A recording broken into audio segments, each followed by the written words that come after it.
So I saw Everything Everywhere All at Once a couple weeks ago, actually. And I think it's like one of the best movies I've seen in the past like 3 years. Being real, like I'm still not very well versed in all these movies. Like I know people watching, you definitely have more knowledge and I've seen more things than I have, like for sure. Having said that, I've never seen a movie like this, like ever.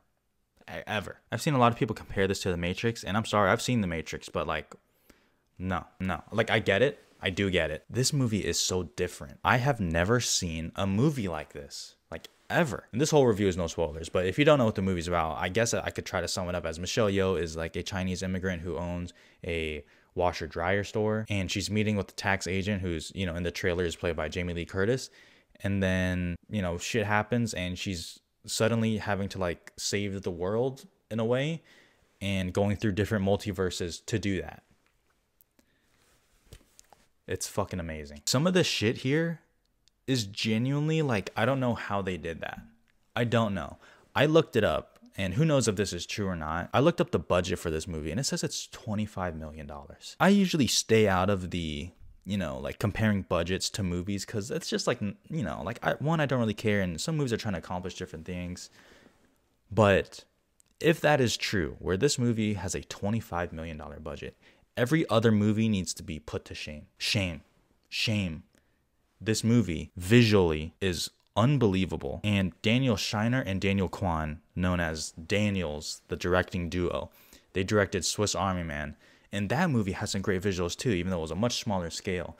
But that movie is like pretty interesting to me. And this movie just takes it to a whole nother fucking level. I really tried to limit myself from saying all the cringe, cliche, pretentious stuff that a lot of people on film Twitter and other film critics say, because I just don't like doing that, and I know that's not why people are like subscribed to me. But genuinely, this is like movie making like to the highest order. Like if someone unironically says like the power of cinema, like this is it. And I can't believe I'm saying that, because it is really cringe for me when people say that. But I think there are going to be so many people, if this movie finds an audience, which I hope it does, like younger people might watch this and they'll be like, holy shit, like I did not know movies could do that. That is probably the highest compliment I could ever pay a movie. Now, this movie is being loved by critics and audiences alike. The Letterboxd rating as of when I'm recording is actually higher than Parasite right now. Technically it looks the same, but when you actually do the math, it is slightly higher when I'm recording. Who knows, if I'm sure that'll fluctuate as it opens wide later. But just the fact that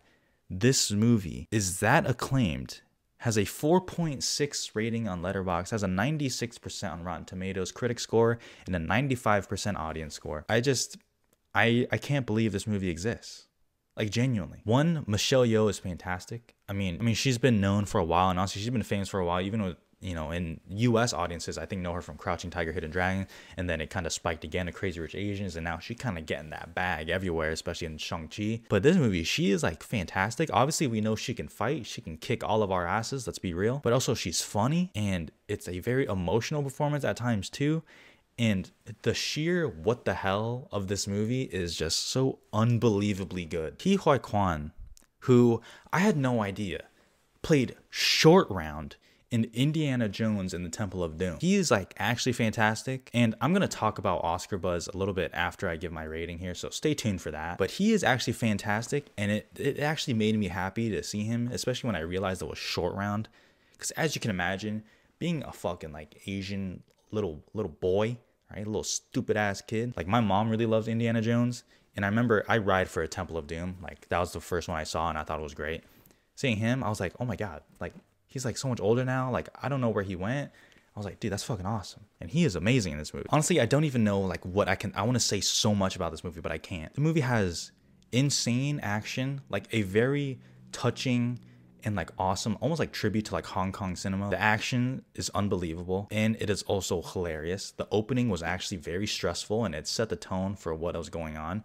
Like I said, visually, it's like almost overwhelming. I just can't believe this movie exists. Like there's a bit with Ratatouille, and that's all I'll say, because, you know, it's not exactly Ratatouille, but if you've seen it, you already know what I'm talking about. Just dumb shit like that, but it just works so well. And then after all the craziness, it comes back around in the third act to such an emotional moment and just a wholesome, heartwarming moment. I can't believe this movie was sitting in their heads And the fact that they translated it to paper for the script and then translated it visually, Daniel's different, bro. They are different. If you've seen the trailer, you probably think you know what's going on. You don't.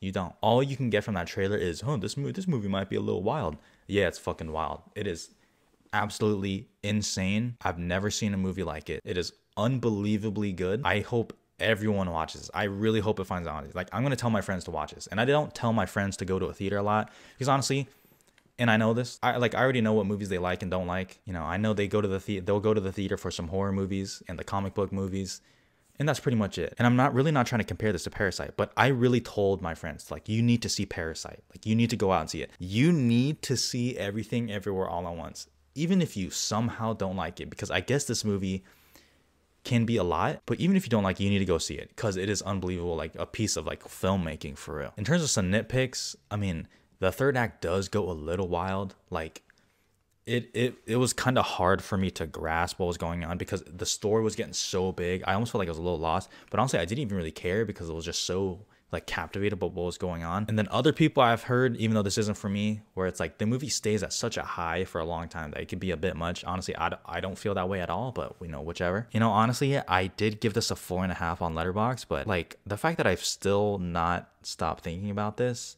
and how I feel about it and what I just said, there's no way it can't be that low. Everything Everywhere All at Once, this is a 5-star banger. Maybe that'll change. I'm definitely going to see this again, so if you want to know what I think about it, follow me on Letterboxd. Let's talk about Oscars. So I know it is already insanely early, and a lot of people don't want to think about the next year of Oscars, but this is my channel, so this is what we do. Now, realistically speaking, because I did have a question like this on one of my live streams, and I instantly said, like, I don't think the Academy will really go for it, but I thought about it, and, you know, people have brought up a good point. Critics really brought home Drive My Car. They really started that train. And while I think this movie is a little bit, maybe, I don't even know now, maybe easier to digest than Drive My Car, just based on Drive My Car being a slower paced 3-hour movie, where this is like a very fast paced, like genre-y sci-fi action movie, I guess. Maybe it's more digestible. But if critics take this movie seriously and talk about its Oscar stuff and keep pushing it and talking about it seriously, letting people know that this is like one of those quote important movies and not just one of those like, hey, this is a really good fucking movie, and then, you know, but it won't get nominated, so like let's not even talk about it. I think we could like get it there, because I'll say right now, this movie is going to be in my top 10 of the year. Like, no question about it. This movie is going to be in my top 10 of the year. There's no fucking way. This movie would be in my top 10 even in 2019 with that fucking banger ass year. This movie would be my favorite movie of last year. So because of that, I think it is very possible. Like I said, with the filmmaking of it all, this could actually rack up some technical nominations. Like if this movie is taken seriously, which I hope it is. And not to bring it back to Coda, but like, you know, Coda was never going to get a bunch of technical nominations, right? And that's almost some of the problems that people have with it winning Best Picture is. Regardless, this movie is not one of those. This movie should absolutely get nominated for Best Picture. Like, absolutely. There's no way this movie should not. We have 10 guaranteed slots. What is going on? We need to do this. So because of that, I'm going to talk about this movie as if it can seriously be an Oscar contender, which I'm still a little shaky on, but I'm going to treat it as such because I really think that we should push this movie. It should so clearly get director, you know? The acting will be a little tough because, you know, acting is always stacked, but like, you know, for now, like, yeah, Michelle Yeoh, Best Actress, Ke Huy Quan, supporting actor. Like, he has a great moment in the third act. Jesus Christ, it like ripped my heart out almost. It was like so moving too. Jesus Christ. I mean, you can talk about production design. For me, like, even if this movie gets shafted, like editing, sound design, but like editing and sound design should be a dunk for it. Like, absolutely. I would even say like production design shit, but you know, like, I just think this movie's like insane. It deserves everything, and I hope it really finds an audience, and I hope that we really continue pushing it because it is March. Movie goes wide in April. That's a long time to kind of keep the momentum going, but I mean, like, this movie's just better than like the Batman, you know? So it's like, whatever. All in all, when I eventually do my like 2023 Oscar stuff, which, you know, I'm gonna wait a little bit to do, you bet your ass Everything Everywhere All at Once will be in that video. So guess you guys look forward to that. I just like creamed all over this movie. Jesus, I need to like relax. Nah, it deserves it. It deserves getting creamed on for sure.